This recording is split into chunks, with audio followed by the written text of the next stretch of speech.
बिस्मिल्लाहिर्रहमानिर्रहीम। Welcome in my channel knowledge palace.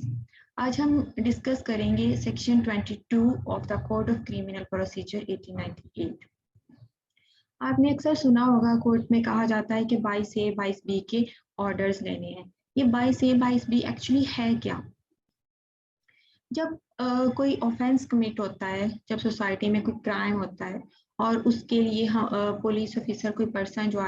FIR launch करवाने का जो भी कंसर्न्ड पुलिस ऑफिसर हैं या फिर पुलिस स्टेशन जाते हैं और वो रिफ्यूज कर देते हैं। समटाइम जो officer in charge of the police station है, जो भी जो एसएचओ वगैरह, वो रिफ्यूज कर देता है एफआईआर लॉन्च करने से। तो उसके लिए जो रेमेडी एग्रीव्ड पर्सन है, उसको जो रेमेडी अवेलेबल होती है वो 22A 22B के ऑर्डर्स हैं जो कि कोर्ट ऑफ सेशन से लिए जाते हैं। इसमें होता ये है कि 22A 22B के ऑर्डर्स जो कि फाइल किया जाता है ये केस सेशन जज के पास, और उसमें डायरेक्शन ली जाती हैं जो भी कंसर्न्ड जो पुलिस ऑफिसर है उसके लिए उसको डायरेक्शन देती है कोर्ट कि ये पर्सन जो आपके पास एफआईआर लॉन्च करवाने आया है इसकी एफआईआर काटी जाए। तो यूजुअली ऐसा होता है कि जब पुलिस ऑफिसर्स रिफ्यूज करते हैं तो फिर कोर्ट से डायरेक्शंस ली जाती हैं। तो ये जो कोर्ट से डायरेक्शंस ली जाती हैं वो अंडर सेक्शन जो 22A एंड 22B जो है वो ली जाती हैं, क्योंकि अंडर सेक्शन 22 जो है of the code of criminal procedure 1898 इसमें अपॉइंटमेंट के बारे में है, जो जस्टिस ऑफ पीस अपॉइंट किए जाते हैं। तो हम देखते हैं कि इसमें क्या उसकी पावर्स हैं और क्या इसकी ड्यूटीज हैं और किस तरह से ये डायरेक्शंस देते हैं पुलिस ऑफिसर्स को कि वो एफआईआर लॉन्च करें। ना सिर्फ पुलिस ऑफिसर को ये डायरेक्शंस देते हैं बल्कि इसकी और भी बहुत सी इनके पास पावर्स हैं और इनकी बहुत सी ड्यूटीज हैं, वो हम यहाँ पे देखते हैं। लेकिन वो भी जैसा कि मैंने आपको बताया कि डायरेक्ट करना पुलिस ऑफिसर्स को कि वो एफआईआर वगैरह काटे, वो इसी सेक्शन के तहत ली जाती है। तो सबसे पहले हम 22 देख लेते हैं। 22 में अपॉइंटमेंट और जस्टिस ऑफ पीस की बात है। तो प्रोविंशियल गवर्नमेंट के पास ये पावर्स हैं। Provincial government by notification the official gazette किसी भी पर्सन को अपॉइंट कर सकती है who is a citizen of Pakistan. इसके लिए जस्टिस ऑफ पीस की अपॉइंटमेंट के लिए जरूरी है कि वो पाकिस्तान का सिटीजन हो and whose integrity and suitability it is satisfied to be justice of peace. उसका करेक्टर इतना अच्छा हो कि वो सूटेबल हो as a justice of peace के तौर पर अपनी ड्यूटीज को परफॉर्म करने के लिए। और फिर जब उनको इसकी अपॉइंटमेंट होगी जस्टिस ऑफ पीस की, तो उसकी जो ड्यूटीज हैं और इसकी जो लोकल एरिया है जहाँ पे तक उसकी जो रिस्ट्रिक्शन होगी वो भी ऑफिशियल गजट में स्पेसिफाई कर दी जाएंगी। अच्छा, एक से ये जरूरी नहीं कि जस्टिस ऑफ पीस सिर्फ एक ही हो, एक से ज्यादा, 2, 4, 5 जितने भी चाहे प्रोविंशियल गवर्नमेंट जितना के मुनासिब समझती है उतने जस्टिस ऑफ पीस जो है अपॉइंट किए जाएंगे, और एक ही एरिया में एक से ज्यादा जस्टिस ऑफ पीस भी अपॉइंट किए जा सकते हैं। अब हम इनकी जो पार्स हैं वो देखते हैं किसकी क्या पार्स हैं। जस्टिस ऑफ पीस की पार्स जो हैं 22A जिसे 22A कहा जाता है वो इसमें बताई गई हैं। अब जब जस्टिस ऑफ पीस की जो parts under section 54 of the code of criminal procedure 1898 में पुलिस ऑफिसर्स की को दी गई हैं, और जो ऑफिसर इंचार्ज की पार्ट्स हैं जो कि अंडर सेक्शन 55 में officer in charge of police station को दी गई हैं, वही पार्ट्स जस्टिस ऑफ पीस के पास होंगी। अब जस्टिस ऑफ पीस जब किसी पर्सन को अरेस्ट करना होता है जिसके बारे में कोई इंफॉर्मेशन मिलती है कि इसने कोई ऑफेंस कमिट किया है या कोई सस्पेक्टेड पर्सन है, कोई इंफॉर्मेशन मिली है कि इस पर्सन कोई ऑफेंस कमिट कर चुका है या करने जा रहा है, तो जस्टिस ऑफ पीस क्या करेगा, फौरी तौर पर उस पर्सन को अरेस्ट करेगा और अरेस्ट करके जो भी नियरेस्ट पुलिस स्टेशन होगा वहां पे इसको लेके जाएगा, और जो भी वहां पे जो ऑफिसर मौजूद होगा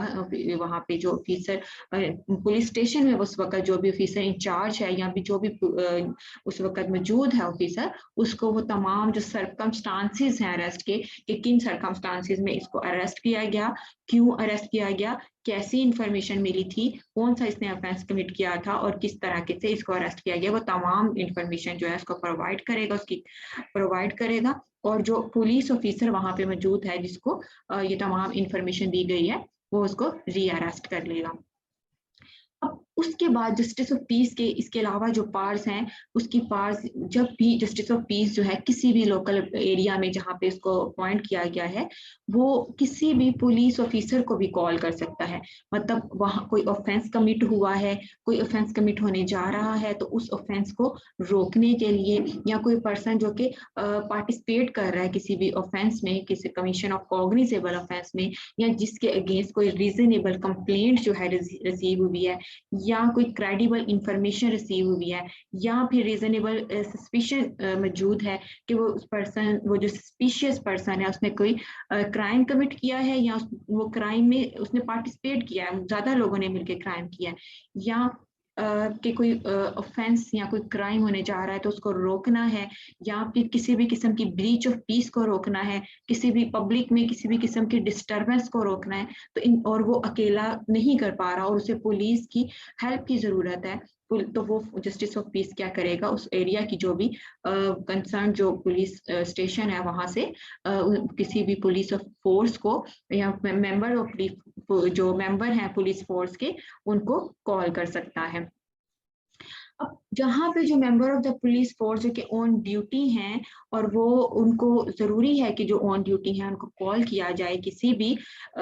ऑफेंस को रोकने के लिए, या जो भी मैंने ऊपर आपको बताया इस पैराग्राफ में मेंशन है, तो वो उनको जब कॉल करेगा जस्टिस ऑफ पीस उसकी हेल्प के लिए, तो समझा जाएगा कि वो कॉल किसी कॉम्पिटेंट अथॉरिटी ने की है। ये नहीं कि बस किसी ऐसे ही बंदे ने कॉल कर दिया और पुलिस ऑफिसर उसको रिफ्यूज कर दें और आए ना, नहीं, पुलिस वो एक कॉम्पिटेंट अथॉरिटी की कॉल समझा जाएगा, और जिस पुलिस जो members of the police officers हैं जिनको कॉल की जाएगी, वो फौरी तौर पे उसके कहने पे, उसकी कॉल करने पे वो वहां पे पहुंच जाएंगे। ये उनकी ड्यूटी है कि वो वहां पे पहुंचे।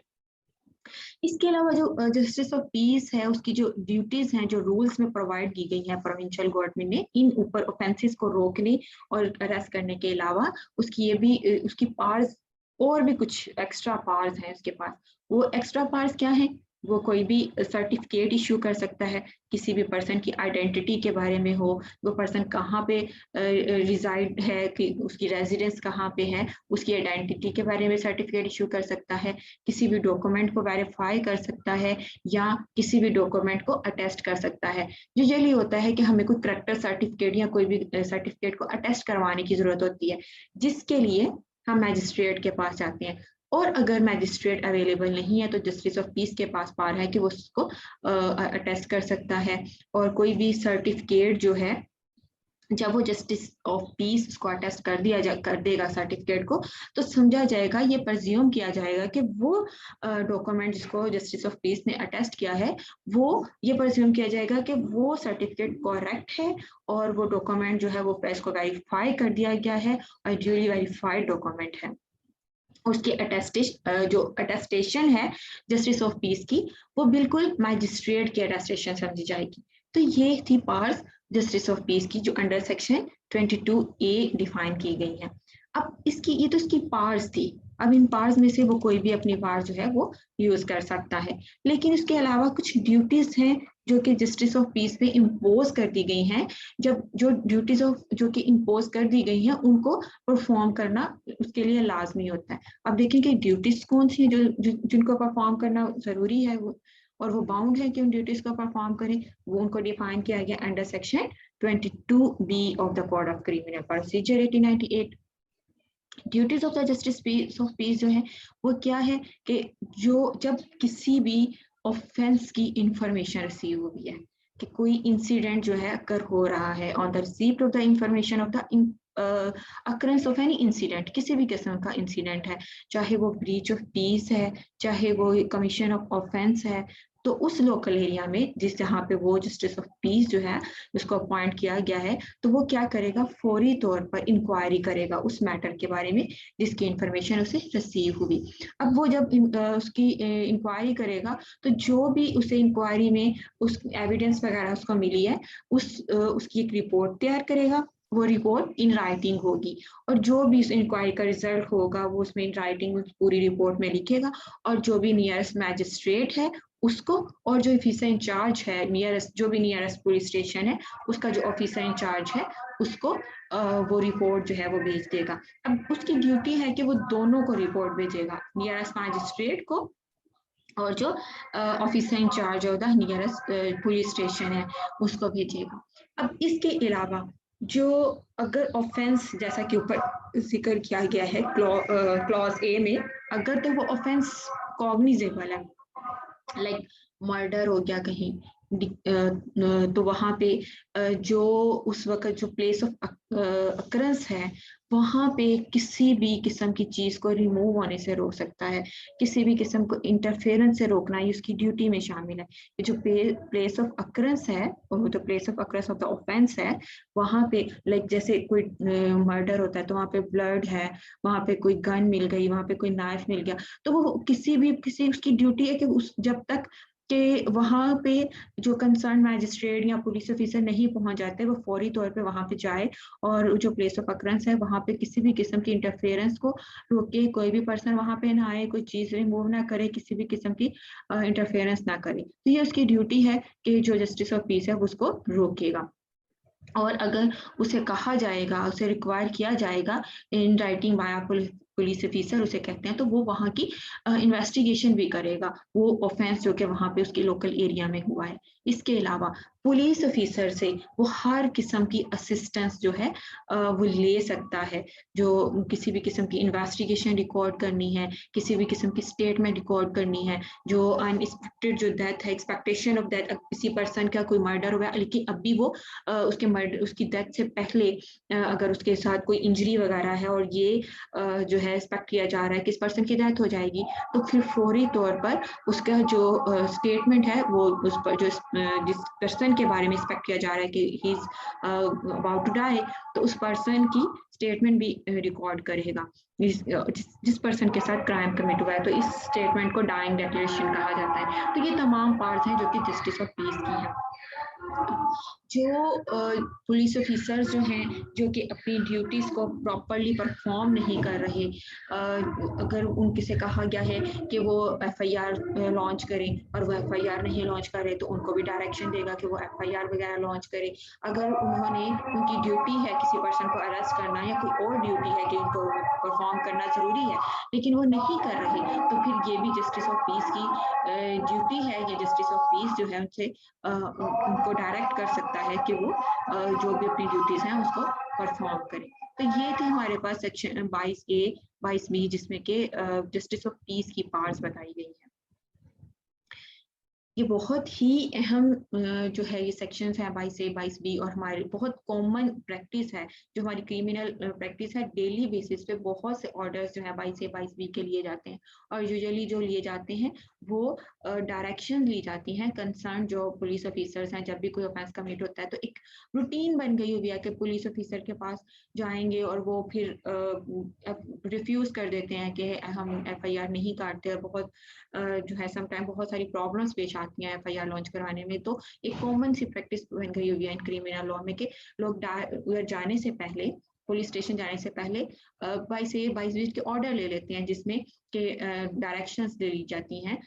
जो कंसर्न पुलिस ऑफिसर है उनके कोर्ट से डायरेक्शन ले ली जाती हैं। वो फिर उधर से ऑर्डर लेके तो पुलिस ऑफिसर के पास जो कंसर्न पुलिस स्टेशन है वहां जाते हैं और वो इजीली एफआईआर लॉन्च कर दी जाती है। तो ये बहुत ही अहम जो है सेक्शंस हैं 22A 22B जो कि हमने आज डिस्कस किए। इसके बाद इंशाल्लाह हम फर्दर जो भी टॉपिक है वो डिस्कस करेंगे। आज के लिए बस ये सफिशिएंट है। मुझे इजाजत दें। अल्लाह हाफिज।